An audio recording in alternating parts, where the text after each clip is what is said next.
Hello and welcome, a huge welcome to today's webinar. We're going to be looking all about HMOs and some of the biggest mistakes that we see. I'm just going to give it another kind of 15, 20 seconds, let a few more people join, and then we're going to kickstart the session today. It's set to be a good one. We'd like it to be interactive, so please do pop comments in the chat. There's going to be lots of things popping up on the screen, interactives. We've got a quiz as well today. So get involved, join in. And if you've got any specific questions, then do please pop them in the chat and we'll be able to get back to you as quickly as we can with answers to anything that you're looking at, anything that you're interested in, anything HMO or residential property related at all. Very happy to cover all of those topics. So what are we going to be looking at today? Well, we're going to be looking at the 5 biggest HMO mistakes. And of course, with every mistake, what we're really interested in is how we can not make said mistake and actually how we can put a solution in place if we find ourselves accidentally falling into one of those pitfalls and trying to be proactive and one step ahead to keep ourselves on the front foot. Again, a huge welcome to those of you that are joining us today. Set to be a really good session. It's going to be very interactive. Get involved, answer questions, scan QR codes, be part of it, and you'll really get the most out of it by participating that way.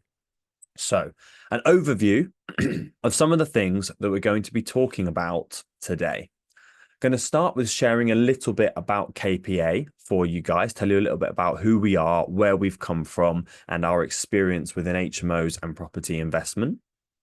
I'm then going to start straight away with mistake number 1, starting off on the wrong foot. You've got to get things right from the offset when you're working in HMOs and HMO investment. Mistake number 2, picking the wrong model. A lot of people just think HMOs is the model, but actually there's a lot more subtlety and nuance to it. And we're going to look at those things, pros and cons, because there's not one right model. There's a right model for you and that property in that area, but there's not one right model. And we're going to look at those in a bit more detail. Mistake number 3, going too bold. Yes, we do see that happen from time to time. People trying to always be trend setters rather than going with exactly what we know that works. So we're going to look at some examples of things not to do, and of course, some examples of things to do as well. Mistake number 4, tenants. There's loads of mistakes that can be made when it comes to tenants. So getting that right is absolutely critical.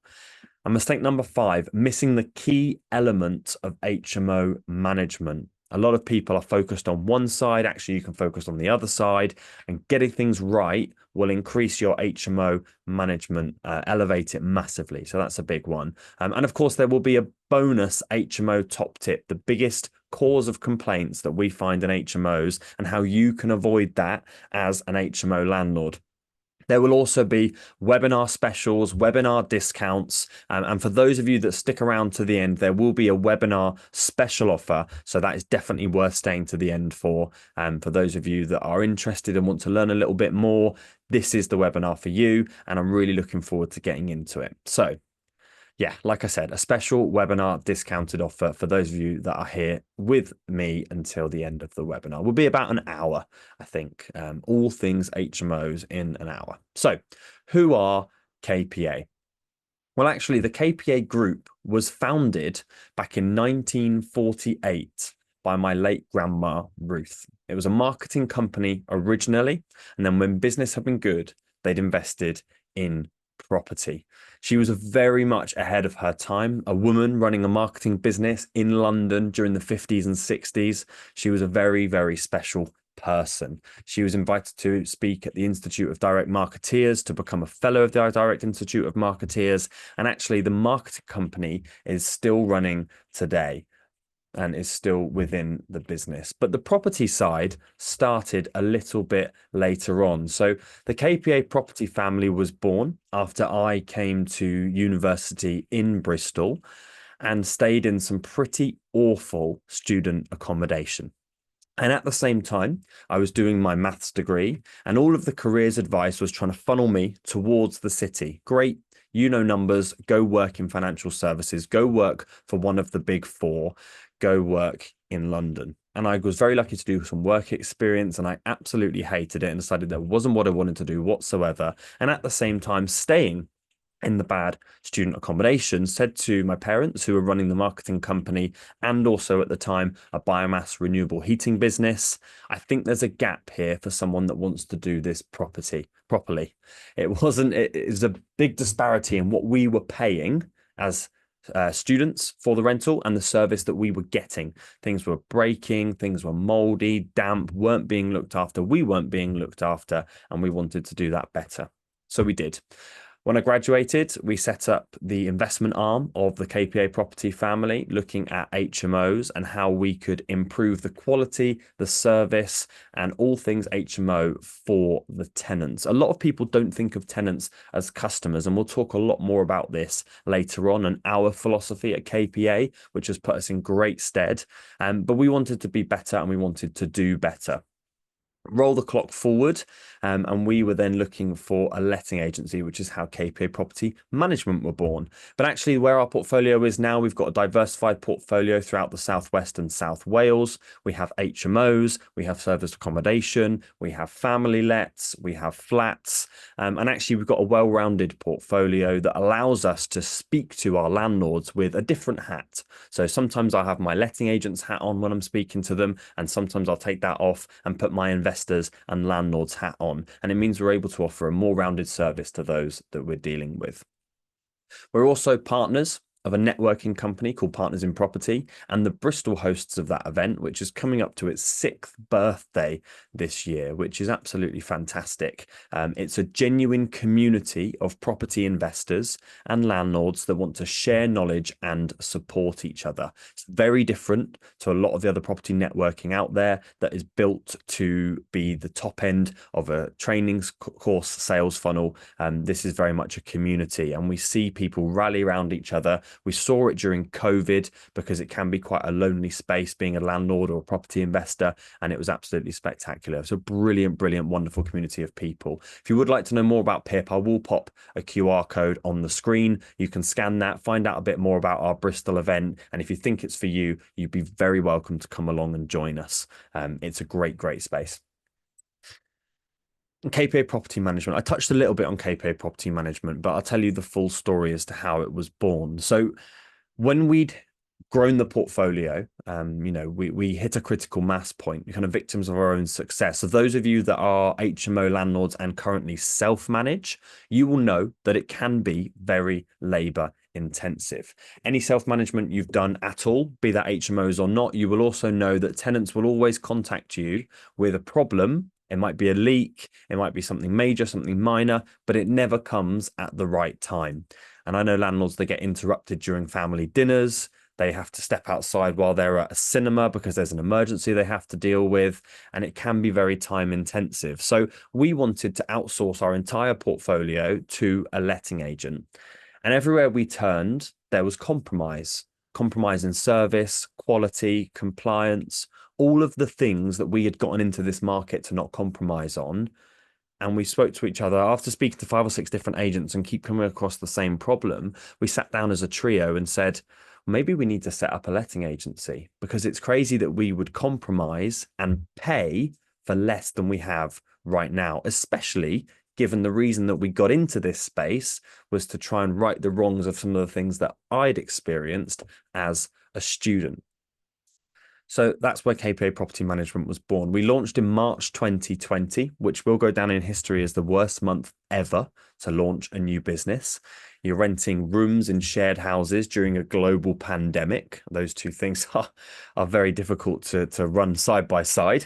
But we were able to grow through COVID, and post-COVID, we've absolutely exploded. It seems like the market is responding to the message we're putting out there, which is we want to do things properly. We will treat tenants like customers with respect and compassion, and we will manage your property as if it was one of our own, because we're landlords too, and we understand what it is you're looking for. So the service was very much built by landlords for landlords, And for us, transparency is king. So we don't take kickbacks from our contractors, for example. We don't have any hidden fees. Our price is our price. It's super simple. It's standard industry rates. We're not charging a fortune. And it's works really, really well. We don't have punitive contracts. We're not here to say you must stay with us until the end of the tenancy. We stand by our service. It's a 3-month rolling contract. If you're ever unhappy, then you're very welcome to take your business elsewhere. Doesn't happen, but there's the option there. We don't tie people in. And actually, like I said, it seems like the industry is responding to this because we've had over 100 5-star reviews on Google, including from tenants who can often be the biggest critics of landlords and letting agents. And we were very proudly awarded the best residential agent in Bristol at the prestigious Bristol Property Awards in 2023, fending off some huge competition, some massive household names. And there we are there stepping up and winning that. So that was a spectacular result for us. And it just shows the hard work and effort that the team have put in to constantly improve and be the best. And we want other landlords to work with us who also want that too. We know we're not the agent for everybody. If you're looking to cut corners, if you're looking to do things cheaply and always just kind of band-aid over problems, then we're not the right agent for you. But if you do want to do things properly, you want to have genuine households of happy tenants who look after the properties, pay their rent, and really be on the front foot as a modern progressive landlord, then let's have a chat. That's what we're here to do at the end of the day. So mistake number 1, starting off on the wrong foot. Now this is huge, and this underpins everything that we're going to talk about in the rest of the webinar today. It also underpins everything that you will do as an HMO investor and an HMO landlord. I would go as far as to say it's actually really important to be aware of this, whether you're looking at HMOs or any other model. Knowing the things you need to know around the compliance is critical. So let's start with some definitions. Single lets versus HMOs. Now, there's a lot of misinformation out there as to what an HMO actually is. And a lot of people think they have a grasp on it and then realize that they've got a subset of that definition rather than the whole picture. Or they're using a particular criteria like licensing to define whether or not their property is an HMO. So what is an HMO? Well, an HMO is a property that is lived in or rented by 3 or more people from 2 or more households. And a household is defined as a couple or 2 people related by bloodline. I'll say that again. So an HMO is a household rented by 3 or more people from 2 or more households, where a household is defined as a couple or 2 people joined by bloodline. Now, there is some levels to that and there is some nuance to that. If you're looking at lodgers, then you remove yourself from that equation before creating an HMO. You can mix the definitions of households. So you could have, for example, a couple and one of their brothers or sisters, and that is still one household, even though the brother and the other partner aren't technically a household together. That person is a bridge in between them. But if you have 3 or more people from 2 or more households, you have created an HMO. Things that don't affect whether or not it's an HMO are how many rooms there are in the property. You might have a 5-bedroom property, but it's all rented by one household. It's still not an HMO. How the tenancy structure is created. It doesn't matter if you're renting on a single AST, a room AST. If it's 3 or more people from 2 or more households, it's still an HMO. Whether or not you need a license, and we're going to talk more about licensing later on, but whether or not you need a license does not change if that property is or isn't an HMO. It just changes whether or not it's a licensable HMO. So just to bring us back a step, when we're looking at single lets, we might have 5 people in a property, but if they're a family because they're all part of one household, then that is not an HMO. So you might have a couple and their kids, or a couple and a cousin and a brother, for example. And we do see this happening quite often with people moving from abroad. They'll move in as one family unit, and there might be 4 or 5 adults in the property, but it's still not an HMO because they are all from one household. So that's where you need to be aware of the rules around licensing and planning. So just to recap, HMO, 3 or more people, 2 or more households. You can have a couple and a friend of theirs, and that is an HMO because the couple are one household, the friend is a second household, and now you've got 3 or more people from 2 or more households. And why is it so important that we get these definitions correct? Well, the main reason is around the products and services that we're going to be bringing into that property. If you've got a mortgage, then your mortgage lender will have strict terms on whether you can or can't use that property for an HMO, or at least whether or not they need to be informed as to whether that property is or isn't an HMO. Insurance is the same. You might be underinsured if you're accidentally renting your property as an HMO when you sell the insurer that it's not, it's being rented as a family rental. So make sure you're on top of these things and you're aware of what's going on, because the last thing you'd want is your lender to turn around and pull the mortgage in, or an insurance claim to turn around and not come through. Another common misconception, I'm not renting to students, therefore it's not an HMO. Incorrect. 3 or more people, 2 or more households. Sound like a broken record, but it's so important that we get that right and we know that definition, because that then allows us to move forwards. So, licensing and planning, 2 big key elements when it comes to HMOs and HMO investment. Let's look at licensing first. So there are 2 licenses that we need to be aware of when it comes to HMOs. I'm going to start with the common one, and I'm going to move on to the less common one.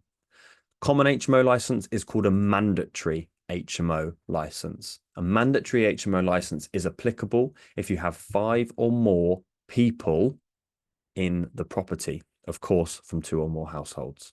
5 or more people. And I stress the word people because it's all on the number of occupants, not the number of bedrooms. So if you have a 4-bedroom property, but there's a couple in one of the rooms, so you have 5 occupants, you will qualify for a mandatory HMO license. Mandatory HMO licenses are applicable everywhere in the country. Doesn't matter where you are in the country, you need to have an HMO license, a mandatory HMO license, if you have 5 people or more. And this comes back to some of the misconceptions. People often think, well, I haven't got 5 people, therefore it's not an HMO. Wrong. 3 or more people, 2 or more households. So we've got mandatory HMO licenses for 5+, and that is no upper limit, it's 5+. And then we have additional HMO licenses for 3 or 4 people. And that comes into play when the council in question says so. So the council will bring in something called an additional licensing scheme, and they will publish that, normally with at least 12 months notice. And they will publish that with a map, and they will say any property within this map boundary needs to have an HMO license, an additional HMO license, if it's 3 or 4 people. Now, again, looking at some of the nuance and some of the subtlety behind this, if you have a 4-person HMO with an additional license, and then you decide to rent one of the rooms to a couple, you are in breach of that license, because the HMO license only applies up to 4. If you want to go for a 5th person, you need to go for a mandatory license. I would always say it's worth going up, because you want your property to be able to have a maximum of 5 if you think you might rent to 5, and just apply for the mandatory license. So something to be aware of there, especially for those of you that have got 4 beds and you're looking at how you can maximize the rental, because the 4 beds can be a bit tighter when it comes to HMO margins. You know, looking at a couple rental in one of the rooms is a really good way of doing that. Can be a bit contentious. A lot of people don't like it.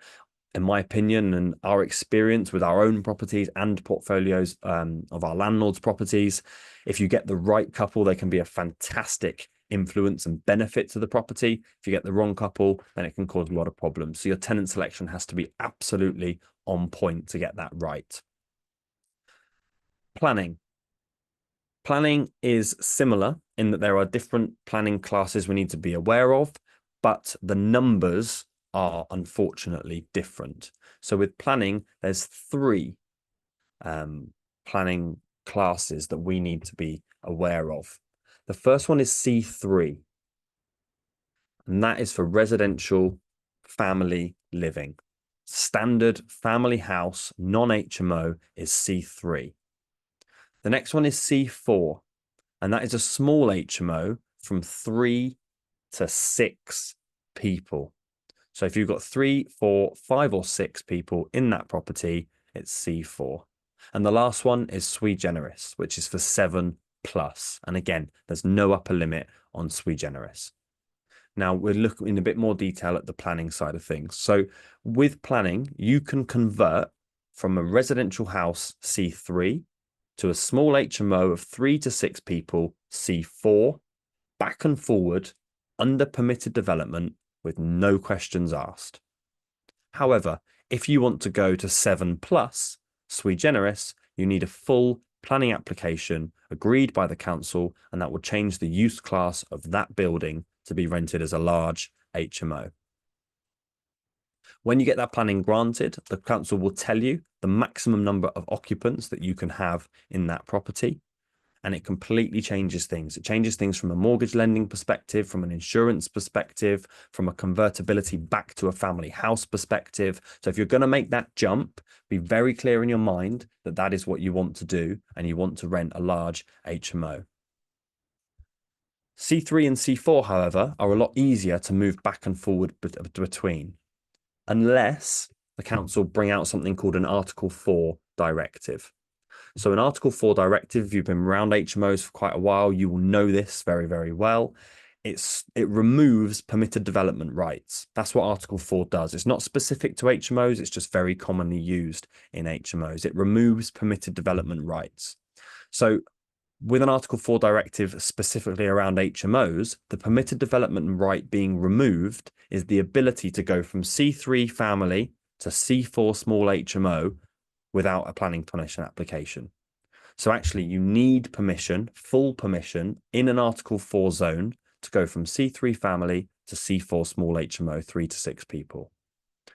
And again, in the same way you will get with an additional licensing scheme, the council will release a map of an area that an Article 4 directive is in place and you need to be aware of. Article 4 directives tend to have no end point, whereas additional licensing schemes tend to run for 5 years as a fixed term. It's very common that they will renew them, but they can't run them indefinitely. They run for a 5-year period. So where in Bristol do you need to be aware of these things? Well, we've got quite a lot of additional licensing. If we stay were to imagine a map, we've got kind of Clifton up to Bishopston, round to parts of Eastville and Easton, cutting off by St George, coming down and round to a little bit of the Wells Road, to Totterdown, to Bedminster, all the way along to the river, and then back up to Clifton again, and everything in between is where we will need an additional license. So Cottam, Redland, Southville, all of the areas that you would want to have HMOs at the moment, we need additional licensing for those. There's also Article 4 in all of those areas as well. So if you are looking at doing HMOs within Bristol and converting from family houses to HMOs for new investments, you need to be very careful that you're picking areas where there's not an Article 4 directive. Otherwise, you will need full planning permission, which is notoriously difficult to get. So compliance is king when it comes to HMOs. You've got to get things right. If you don't get things right, you can come a cropper. We have seen instances in Bristol of landlords who have been operating properties without licenses and being hit with the full force of the council having to pay back 12 months rent to all of their tenants in all of their properties and having something called a fit and proper person status removed. I don't say that to worry you, just so that you know that it has to be done correctly. If your fit and proper person status is removed, you will no longer be able to be granted an HMO license anywhere, not just in Bristol. So you have to get it right. You have to do things by the book and do things properly. As I mentioned before, the council sees an HMO as a high risk property. That's why you need to be a little bit careful about what you're doing. A high risk property, why do they see it as a high risk property? Well, the main reason for that is that in their eyes, a family would look after each other in a way an HMO wouldn't. Say, for example, in the event of a fire, parents would not leave that building until they've got their kids out of the property, whereas strangers renting rooms might not be so conscientious about looking after their housemates and making sure they get out in time. Maybe because they don't even know whether or not they're going to be in, for example. There's also lots of high risk things within properties, like, for example, cooking, that you're going to see happen more frequently in an HMO. A family probably only going to cook once per day as an evening dinner together, or at least once per meal as a maximum. Whereas an HMO with five strangers, you might get five people cooking five sets of dinner in an evening, which is five times the fire risk, and something that is quite a risk when it comes to cooking. That's one of the biggest causes of fire in a property. So that's why they're so hot on the compliance side. So we're going to do a compliance pop quiz. I did mention to you guys that we'd make this one nice and interactive. I will put the questions up in the chat, pop your answers in the questions, and then I'll go through some answers afterwards and we can talk it through. So we're going to start off with a nice easy one. I've been saying it again and again and again like a broken record. What is the legal definition of an HMO? So pop your answer in the chat box below in the pop-up that's going to pop up with the quiz. What is the legal definition of an HMO? It's a big one, but it needs to be done correctly.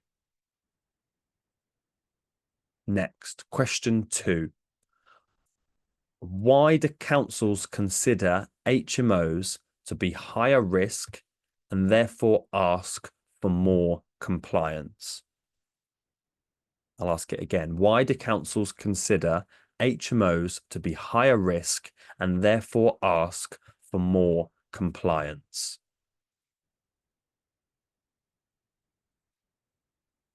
And it's not just councils that ask for more compliance. Your insurance need to be stricter too. They obviously see it as a higher risk as well. So there are other people involved in the process that also see it as higher risk as well. Number 3, now I haven't talked anything to do with fire. Fire is a huge, huge element here that needs to be considered. And actually, HMOs and fire is something that we could do an entire webinar on. So this is going to be testing your prior knowledge, not just a review of some of the things that we've been talking about today. What is the basis of the fire risk documentation? What's kind of known as the oracle, as the Bible, as the guide for all fire risk and fire risk assessments and fire detection systems and things that we need to do, not just with HMOs, but full stop when it comes to property. And what do we need to be wary of? Because actually it's not the oracle. It's very good as a starting point, but it's not the oracle. So what is the basis of the fire risk documentation and detection that we need to be aware of for renting all types of properties? And what do we need to be wary of with that documentation? Question number 4. When do you need emergency lighting in an HMO? When do you need emergency lighting in an HMO? And again, I'll pop that in the one below. You should still be able to see the other quiz questions if you want to go back, and I will read them out before reading out the answers to give you a little bit more time if you'd like it as well. Question number 5, and it's going to be our last question. I do have a bonus question for you, but it's going to be our last main question. If you have a 2-story, 5-bedroom, standard layout HMO, where do you need fire doors? And what fire detection system do you need as a bare minimum? I'll ask that one again. If you have a 2-story, 5-bedroom, standard layout HMO, where do you need fire doors? And what fire alarm detection system do you need to have installed as a bare minimum? A lot of questions around fire, because actually fire is a huge, huge part, and fire is where a lot of the compliance is stricter. There are more things you need to do and be aware of, especially when it comes to preventing and alarming tenants if there are fires started within the property. A bonus question for you. What should you have on all locks in an HMO? And in fact, we ask all of our landlords to do this as a matter of course in every property, not just HMOs. But what should you have on all locks in an HMO? Just while I give you guys a couple more minutes to answer those questions, one thing we strongly recommend is that you get a third party in to look at the compliance you do for your property. Get somebody in to do a compliance audit that knows what they're talking about. You know, they can go over all of your paperwork. We like to think of compliance as a pyramid. So when we're working with landlords, we're at the bottom as a compliant agent because that without that as the foundation, we can't move forwards. We then need them to be compliant landlords. They're not doing everything that they need to do to be compliant as an individual or as an organization, depending on how the property is owned, then we can't move to the next rung. We then need a compliant property because we can't move forwards about bringing tenants in unless we have a compliant property. And that's what we're focusing on today on this slide, getting off on the wrong foot, doing it improperly because you don't know the rules and regs. And then last but not least, you need a compliant tenancy because you can't have, for example, you can't evict properly if you don't have a compliant tenancy. You could fall foul of the deposit rules if you don't lodge the deposit in time. Tenants can be able to recoup back from you 3 times that deposit in compensation for mishandling of their deposit since the introduction of the tenant fee ban 2019. So there are lots of things you need to know and be aware of. We do offer compliance audits free to all of our managed clients, but we do offer it as a service outside of that as well. It's usually £179, but there is a webinar special discount today for those of you that are joining us. I will put a QR code up on screen. Scan that one, send us an email, let us know an audit is something you're thinking of, and we can get that set up and sorted for you. And myself or one of the team will run through the compliance and everything that you've got in place right now and let you know where we think there might be some improvements and some suggestions. Have you done an HHSRS assessment, for example? But whether you use us or you use anybody, I would strongly suggest doing a compliance audit to know exactly where you're at and how you can look to improve your current compliance situation. So, pop quiz answers. Question number 1, what is the legal definition of an HMO? I've said it on repeat like a broken record, 3 or more people from 2 or more households, where a household is defined as a couple or 2 people linked by bloodline. Really important to know that. Why do councils consider HMOs to be high risk and ask for more compliance? Well, again, we've touched on this already. It's because they think that the household is less cohesive than a family unit and therefore not as likely to look after itself and look after each other in the event of something being a problem. And there are more occurrences of high risk activities like cooking when there's an HMO and more strangers living together, or even groups of friends. They're still more likely to cook independently than a family unit might be. Question number 3, what is the basis of the fire risk documentation and what do we need to be wary of? There is a document called LACORS, that's LACORS, all in caps, LACORS. And if you haven't read it, you need to go away and read it, print it out, get a highlighter, learn the bits you need to learn to always be on that front foot. But we need to be aware that it was published in 2007. So actually the document is a little bit old now and it hasn't been updated or refreshed since 2007. But we have had new British standards documentation released that supersedes LACORS. So use it as a great foundation, but be aware that there is still more you need to go out there and learn. Number 4, when do you need emergency lighting in a property? This is a little bit of a complicated one because we're talking specifically here about non-bedsit HMOs because the rules change when we're looking at bedsits. A bedsit is a property that has cooking facilities in the rooms, but non-bedsit HMOs, if you have a 3 plus story building, so 3 or 4 story building, if the layout is non-conventional or complex, or there's no borrowed light, then you need to have emergency lighting. If you've got 5+ on stories, you need emergency lighting no matter what. But if you've got a smaller building, 3 or 4 stories, it depends on the route. And it depends whether the route is non-conventional or complex and if there's any borrowed light on it. Question number 5, if you've got a 2-story, 5-bedroom standard layout HMO, where do you need fire doors and what alarm system do you need as a bare minimum? So fire doors, only on the kitchen. With a 2-story building, you only need to have fire doors on the kitchen. The other doors need to be solid and of good construction, but they don't need to be any more fire doors in the kitchen. Of course, that fire door needs to have closers and seals and everything that comes with it. And the fire alarm system needs to be grade D, which means mains powered battery backup with LD3 coverage. And again, people don't realize this. This is the bare minimum. It's not what I would recommend. I'll talk to you about what I would recommend in a moment. But the bare minimum is a smoke alarm in the hallways, each floor, and the lounge, with an additional heat alarm in the kitchen. So mains powered, battery backup, and interlinked. So when one goes off, they all go off together. That's the bare minimum. We would strongly suggest you also give a smoke alarm in each bedroom, because there's decibel meters that you need to reach, and someone might be in bed, might not be able to hear it from the hallway. So don't take that risk. Put a smoke alarm in each of the bedrooms. And last but not least, the bonus question: what should you have on all locks in your HMOs? The answer is an internal thumb turn. You should be able to exit that property through a locked door without the need for a key.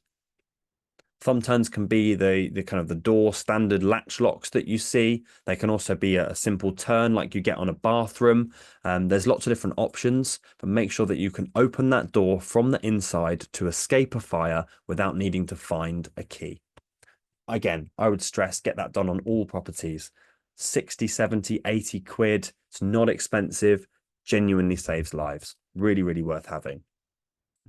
Okay, let's move on from compliance. Let's have a look at the different models. This is mistake number 2 that we see happening quite often. People picking the wrong HMO model. Now, by saying people pick the wrong HMO model would imply there's a right HMO model universally, and that's not correct. There'll be a right model for you with your property in your area, and we'll talk more about the pros and cons of those later on. But first, let's look at what those 3 models are so that we can then decide which one is going to work best for us. The first one is by the group to students. So although I said 3 main models, it's kind of 2 with 2 subsets of one of them. And it's the way that the property contracts are created that has implications further down the line.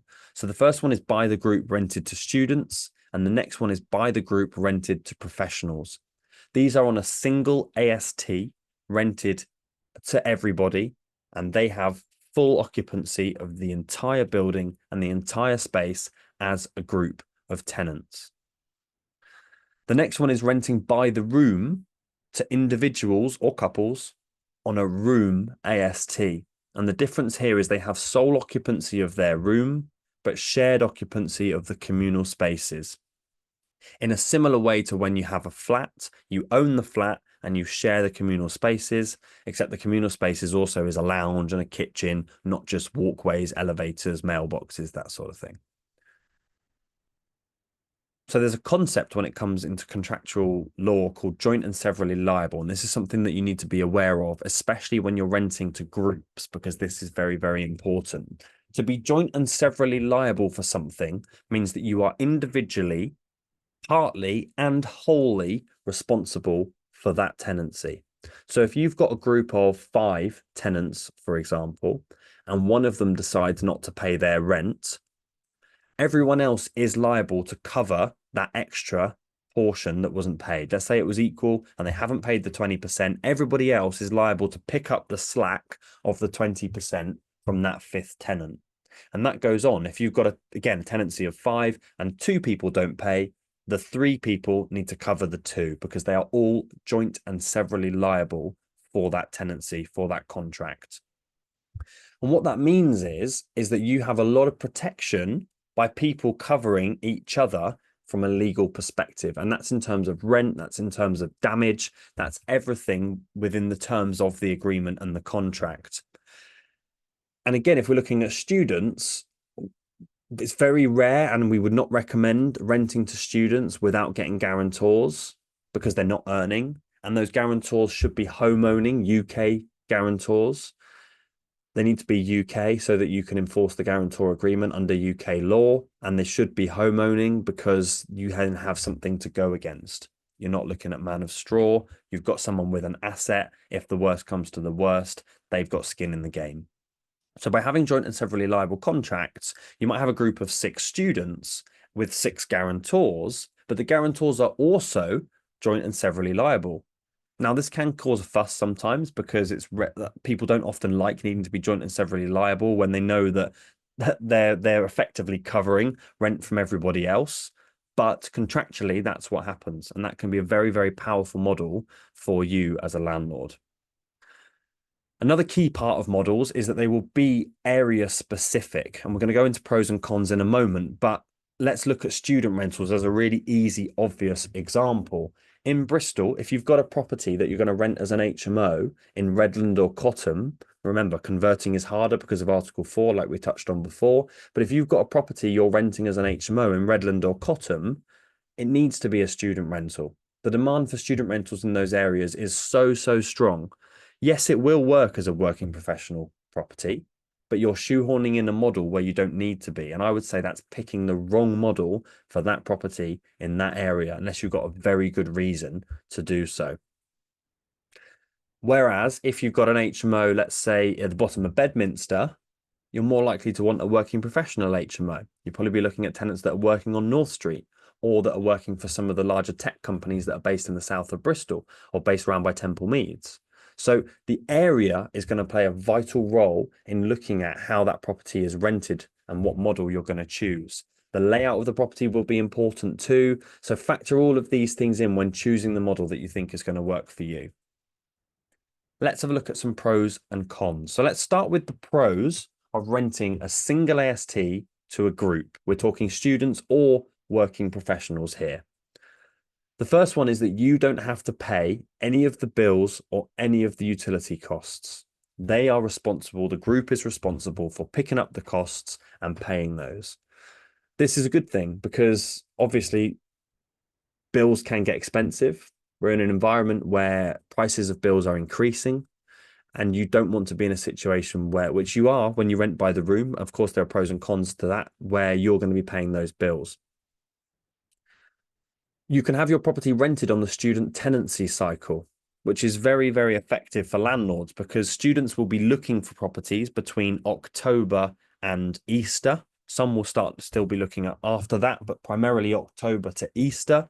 And if you are able to have your property filled for the following September, by the end of October, that puts you in a very strong position because you know someone's going to be moving in. You've already collected their holding deposit. You've already taken their first month's rent. They're committed, and you've then got another 12 months worth of tenancy.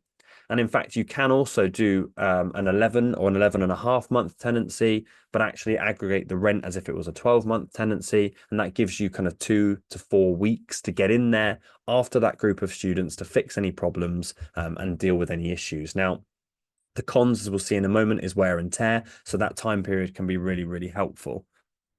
The last positive to touch on is guarantors. Guarantors is a big one, especially for students. And because they're joint and severally liable, like we talked about before, it puts you in a very strong position as a landlord. Having a property that is rented sometimes as early as 11, 10 months before someone's going to be moving in, with guarantors in place to protect that tenancy as well.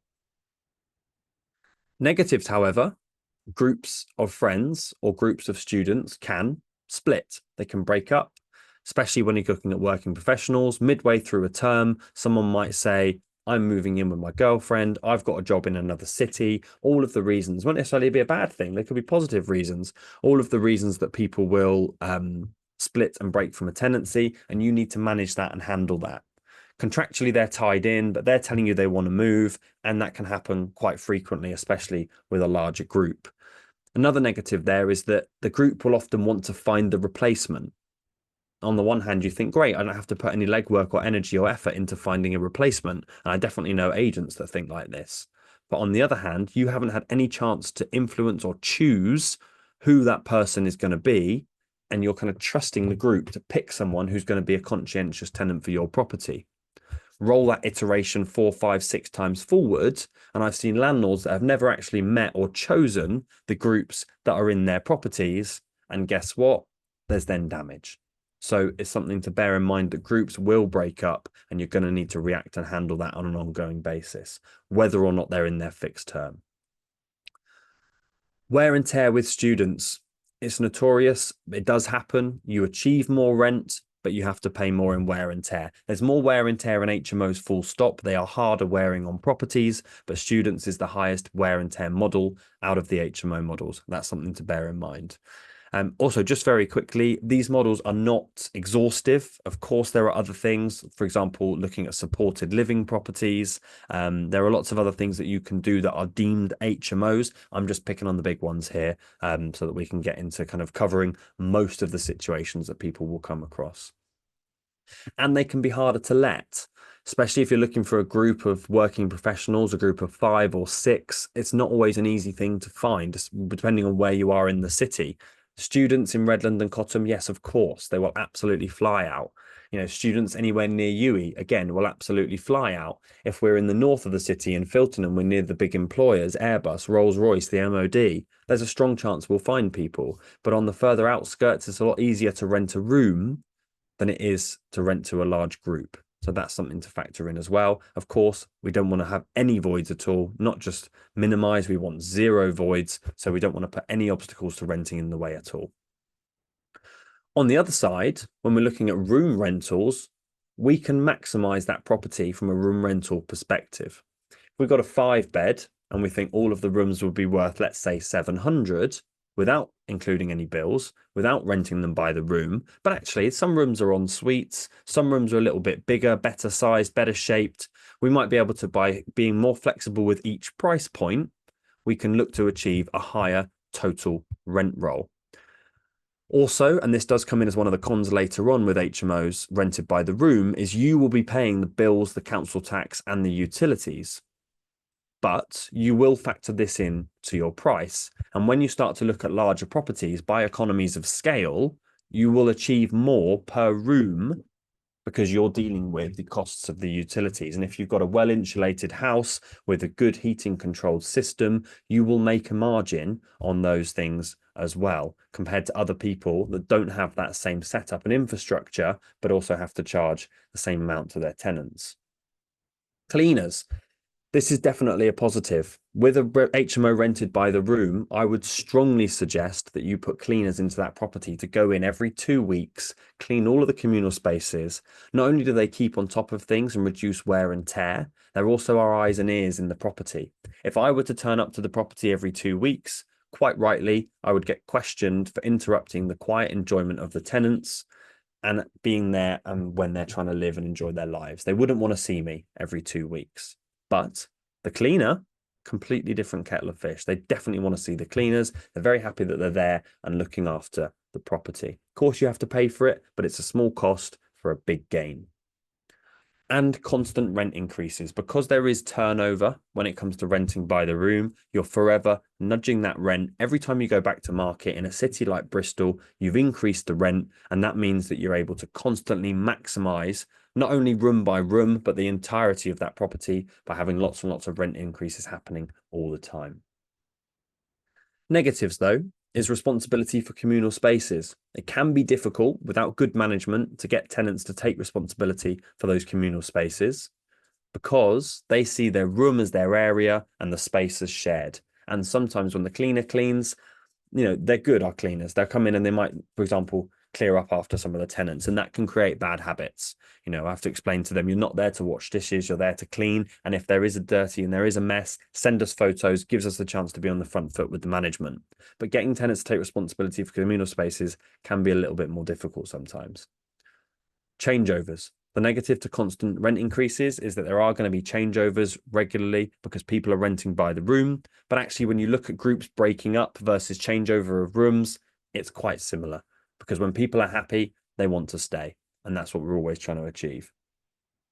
And last but definitely not least is the admin when it comes to utilities. The positive of being able to charge for it is that you're able to achieve more rent at the top end. The negative is that you have to deal with the admin of the utilities. In the modern world where you can have smart meters and you can take care of things and you can get it set up on direct debit, it's not too much hassle and admin. It's just about getting the setup right and getting the infrastructure right so that you can have things working for you rather than becoming a job.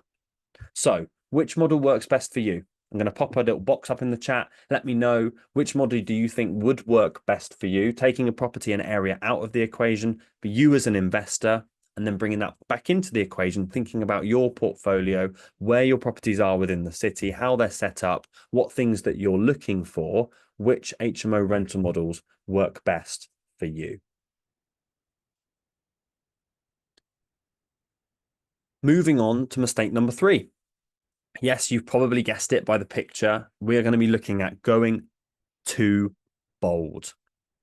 Too bold with color, because design plays a huge part in HMOs. It's a massive, massive factor. And you will have seen a lot of training courses popping up about design. You will have seen a lot of people pushing the latest on trend, this, that, and the other, the latest on vogue color schemes, layouts, things that you must do for your HMO in order to make it work.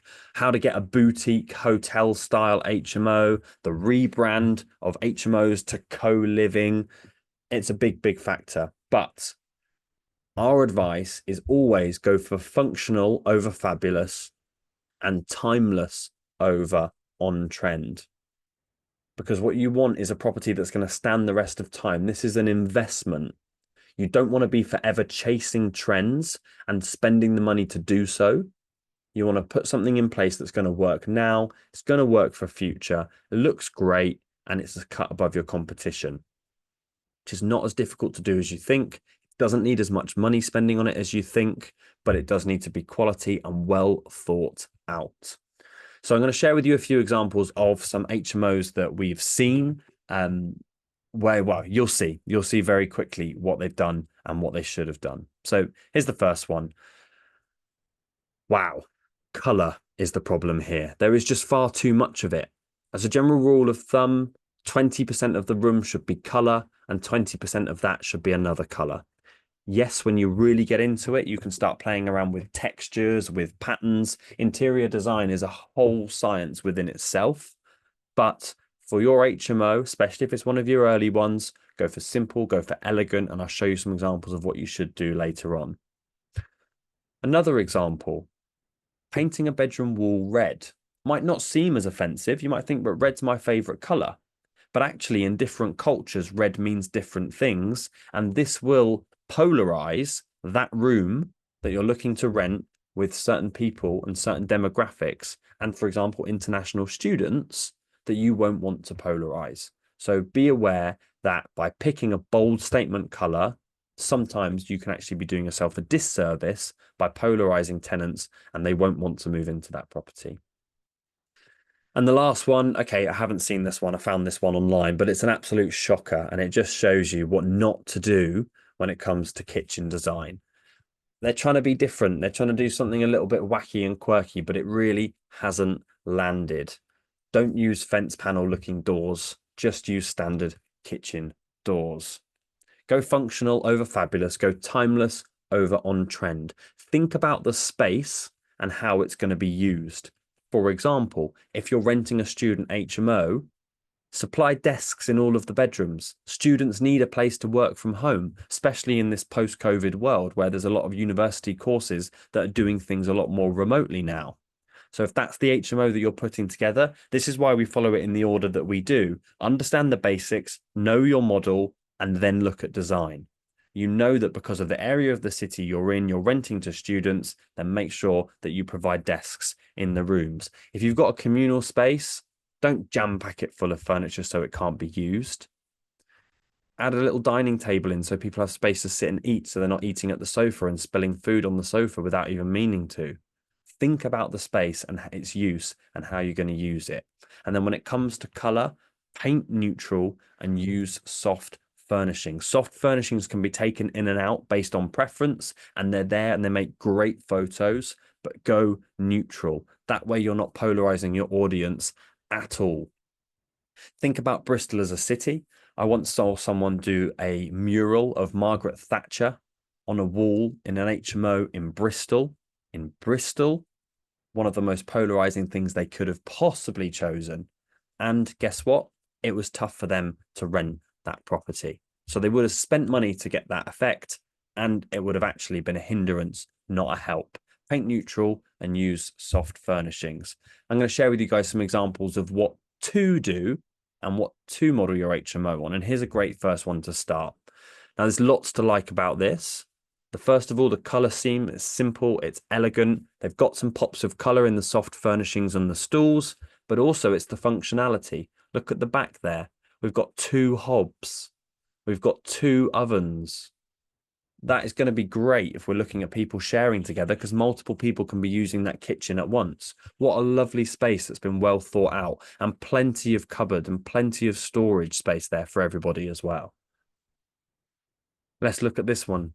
Again, nice and neutral, classic, elegant. That is going to stand the test of time. There's a little bit of color in there with the cushions, but actually they've gone very simple and neutral, and it's worked. That looks like a lovely room. Again, thinking about the space, there's a lamp there that's hanging over a bedside table. Brilliant. That means people can use that when they're then living in that room. They don't need to just use the big light. They can use the little light as well. Thinking about how people are going to use that space and lay that space out in order to maximize it for the end user. Doesn't look like crazy expensive furniture, but it looks quality. There's a mirror on the wardrobe instead of a freestanding mirror for saving space. All of these things make a huge difference. And this last one, again, simple, elegant, nice ensuite. They've used color, but they've used it in the soft furnishings, the throws, the cushions. It's done really well. And actually, they've done something here that we see quite a lot that I think works really well, which is they've painted the woodwork a different color. Another great way of adding something a little bit different, a bit of an accent. Paint the woodwork a nice dark grey, use a dark grey feature. There's some really nice, deep, rich navy colours as well that work very, very well. But it just stops that room being polarizing. And actually, it looks really, really good. Really, really good. And it will stand the test of time. So go functional over fabulous and timeless over on trend. The next mistake we often see is all things tenant related. This is a huge topic and actually will be the source of another webinar very, very soon. Tenants, tenants, tenants. Well, first off, who are your tenants? And then I say, who are your tenants? I don't just mean, oh, I rent to students, oh, I rent to working professionals. Go a level deeper. Tell me a little bit more. When you say working professionals, what types of professions? Are we talking blue collar? Are we talking white collar? If we look at Bristol and we're saying I'm renting an HMO in Filton, there's a strong chance if you're looking for working professionals, you're going to get an applicant, a prospective tenant from the MOD, Airbus or Rolls-Royce. They're 3 of the biggest employers in the city, and the MOD is a massive employer in Bristol. So what are they looking for? What do they want? Again, comes back to students and desks again. Where do they work? Will they be working from home? If they're working from home, have you got good quality internet? Have you got a desk? Have you got provisions to allow that to happen as part of them living in your HMO?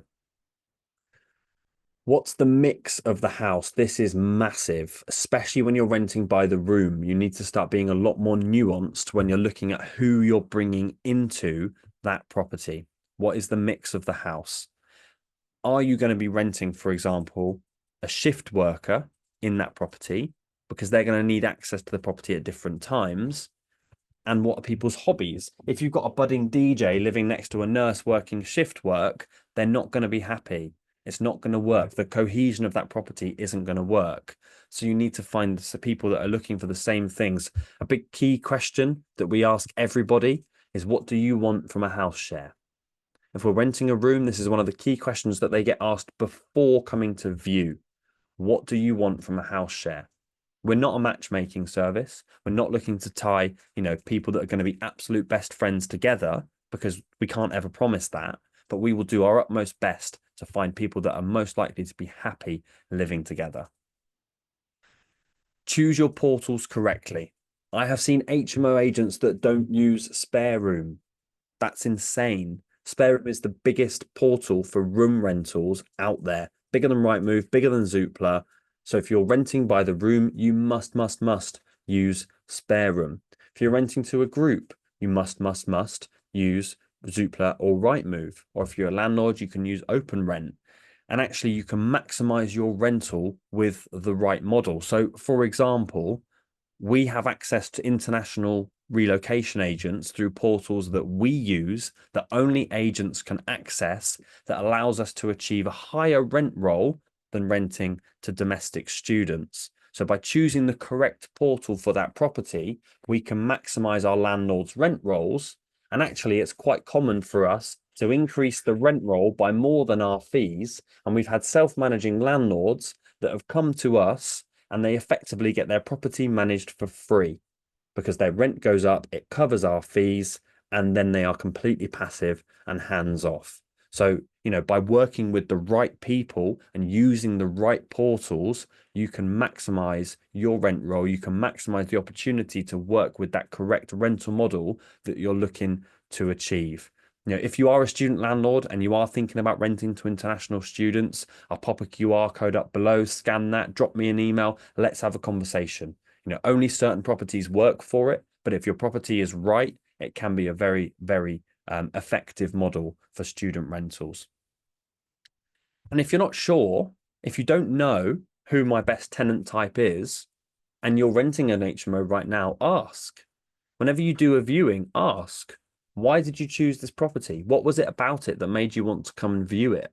If you've got a portfolio right now, you can maximize that learning by speaking to the tenants that are in your property. So don't miss out on that opportunity. Also, if you're not sure, ask agents, ask us, ask around, ask other landlords that you know. Come along to Partners in Property, ask some of the people there. We've got some fantastic HMO investors and landlords in that room.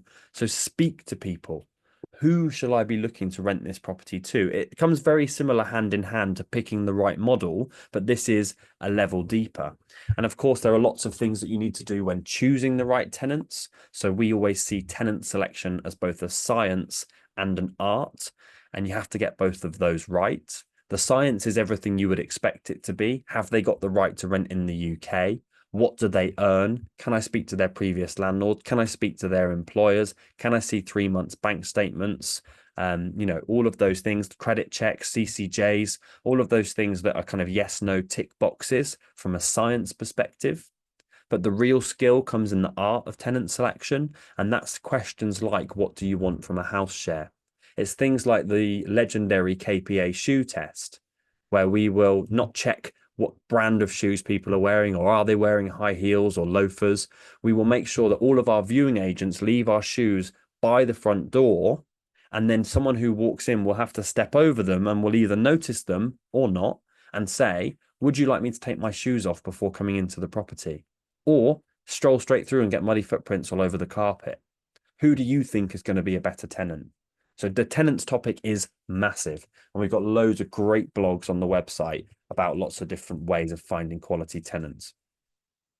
So moving on to our final mistake, the missing element, or the missing key element, I should say, of HMO management. This is something a lot of people don't think about. And actually reframing the way that you consider HMO management and property management full stop this way will allow you to decrease your costs, decrease your churn and turnover, and increase your tenant satisfaction. Prevention is better than cure. No notices equals no voids. In property management and investment, voids are an absolute killer. They are money lost, they are dead time, and actually when you're looking at a whole property, they're not just money lost, they're increased costs because you have to pay council tax, utilities, and all of the other holding costs for having that property empty. You will have no voids if no one ever serves notice and moves out of your property. Sounds like an obvious statement, but a lot of people don't think of it that way. Of course, there are some situations you cannot avoid. Students will graduate, they will move out. But if you can keep a group for 2 years instead of 1 year, it decreases your churn and makes things a lot simpler and easier. The average HMO tenancy is kind of between 8 and 10 months. Our average is just over a year. So if you can increase the average length of tenancy by doing all of the things to look after people and make sure that they're happy in their property, then you've got a much stronger chance of decreasing your voids because you've got less turnover and less churn. Create a 5-star service that will make people want to stay. Never forget that tenants are customers. A lot of the old school views are that tenants are there just to pay the bills. Tenants are actually the problem. Tenants are the enemy. And as I said right at the start, that is not the way that we operate and do business. And that's why we're not the agency for everybody. But when you look at tenants as customers and treat them as customers, everything starts to change. Our philosophy is very, very simple. If we provide quality homes for people and treat them with respect and compassion, they're going to be happy, they're going to look after them, and they're going to stay longer. Show me other agents that think this way. It's very rare. It's what we couldn't find when we went out to market to try and find an agency. Know your tenants. What do they want? What's important to them? How can you make sure that you're on the front foot with that? A big part of that is communication. Communication is absolutely vital. We always have 24/7 coverage of our maintenance portal. It might be someone within the office during a 9 to 5, or it's a service that we buy in to manage and monitor emergencies. I think tech is a huge part of that, especially when it comes to HMOs. A lot of younger generations want to deal with technology. They get on very well with technology. We have a reporting portal that means that tenants can report issues specifically around particular parts. So let's say, for example, if they've got a leak in the property, they'll report it, and then the decision tree will ask them questions about it. Is it constantly leaking or is it intermittent?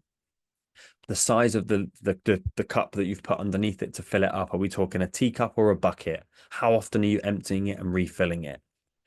And that is for everything within the property, from a broken door handle all the way up to an extreme roof leak.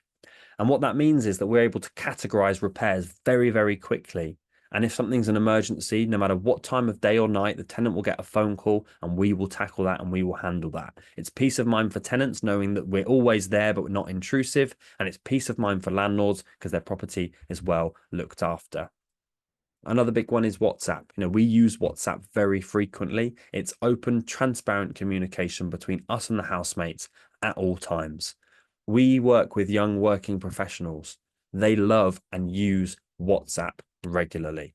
And actually, what we're looking at the moment is how can we bring AI into a lot of the things that we do, because we want to be on the front foot for tech. We want to be trailblazing and doing things different, doing things better, and trying to improve standards across the industry. One of our big missions as a company is to improve landlord-tenant relationships, one tenancy at a time. It's a lofty goal, but that's our challenge. So a bonus tip.